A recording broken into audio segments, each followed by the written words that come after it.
Ochalaba okwanjula n'embaga.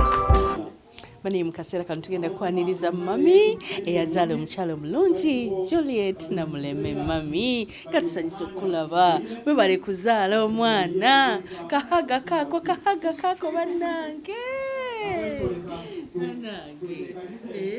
bannange mami oyagala mugamba ki olunaku olwaleero mugole.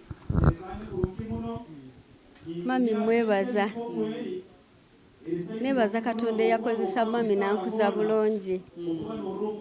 Amazima simuswaziza. Mami nkuswaziza? Tonswaziza mwana wange. Swaziza ate siswaziza Katonda we.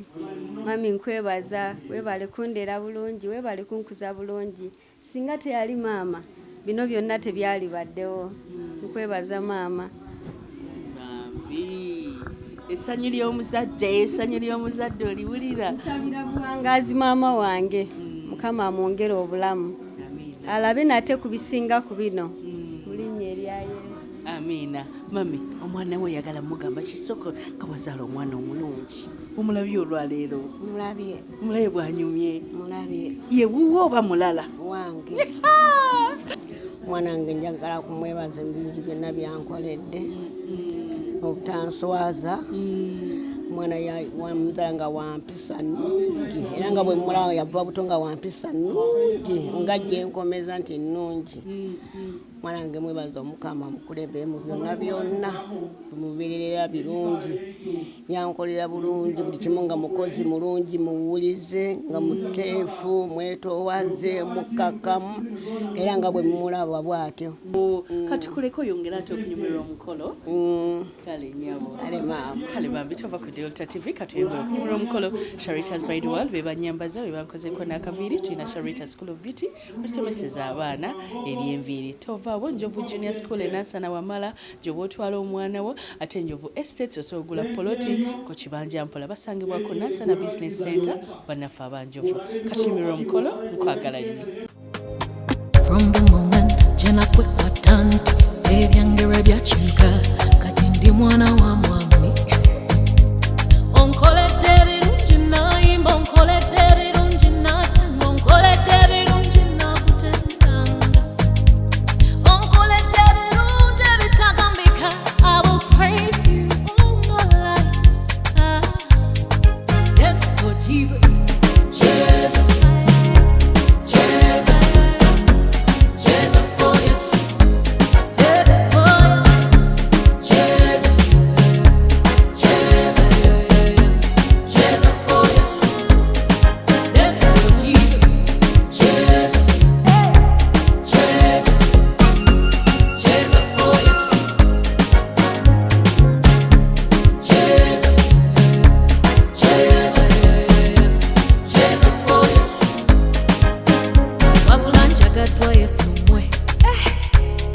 Blessings follow me. Your goodness and mercy too. They will follow me all of my days. When I'm bankole David unjina imbankole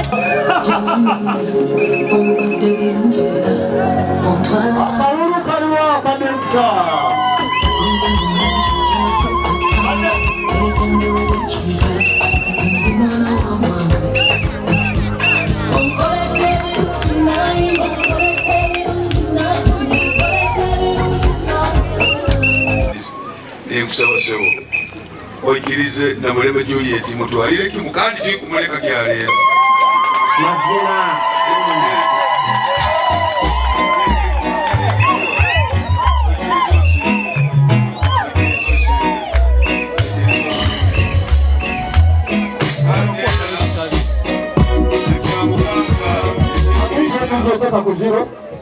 akiamukage ekekweje nabuza omwezi 11 enteekateeka zikahwa nkwija kusaba oyikirize tugende mu kanisa batugayite Mudya Lwanga era amafuta gano gakolobazi kandi era ne bw'olaba oyizire nisaba Lwanga akonyere ekijwalo kyo nti kiri kibi nakyo kijwale ubugalo yawe abikoza Lwanga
whichever way you may dance.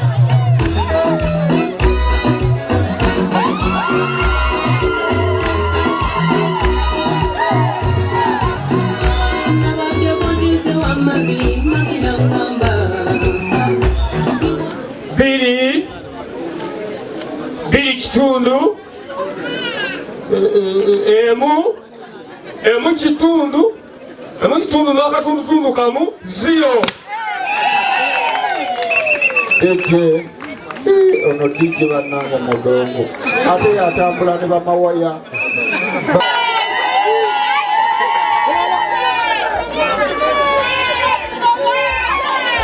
Afonso Otonye.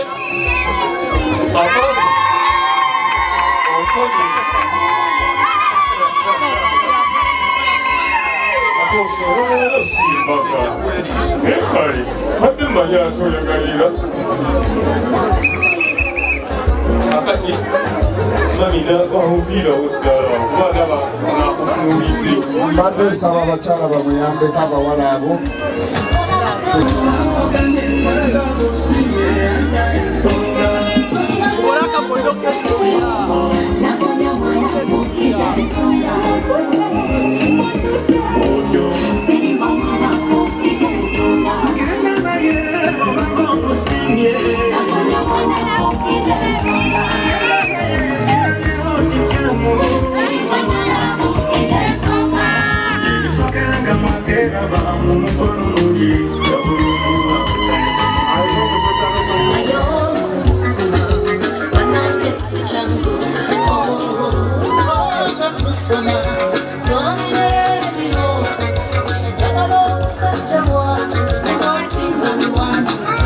Simire n'ebyo by'okunyira kukolera bino ebisembo byawe amazima okusinziira alinyo bweti kusayine batwagwaluhanga okusaba bikusange obisiime omuka omukisa kandi nanyomuka omukisa.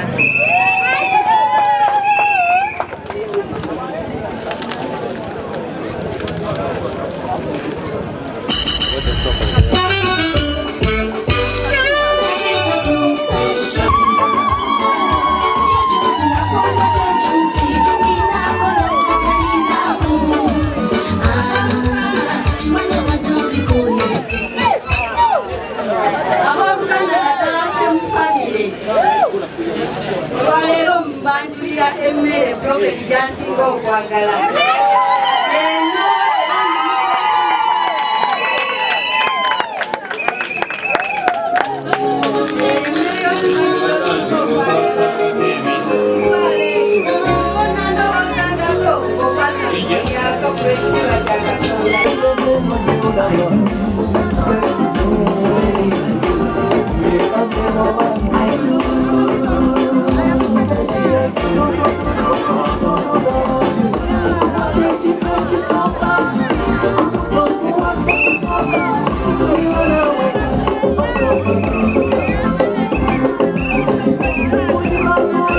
Omukolo gwaffe ogusooka bwegwedde nkugamba tugenda kubeera nga tugenda mu bulango twerabira kuyitako Sharita's Bridal World ofune buli kimu eky'ebyemikolo Sharita School of Beauty kusomesa abaana byanviiri Njovu Estate Developers ogulayo ettaka n'osasula kibanja mpola bali awo ku Nasana Business Center ate ne Njovu Junior School osobola okutwalayo omwana wo school fees bakkiriza kibanja mpola n'ebikozesebwa ebisinga obisangayo kati tugenda mu bulango bwe tukomawo ate tugenda kikyusa ew'obulenzi